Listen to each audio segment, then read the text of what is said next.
qué filtro es el mejor para usar para Twitter.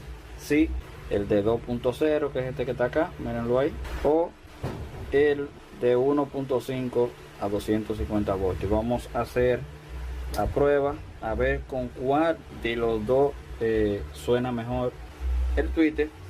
Entonces vamos a hacer la prueba. Bueno, gente, aquí tenemos el Twitter ya conectado. Primero lo vamos a probar cómo suena sin los filtros.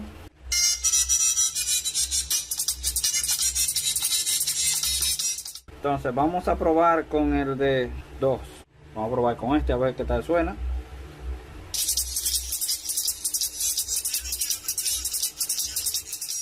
Vamos a probar ahora con el de 1.5. Vamos a probar con el de 1.5.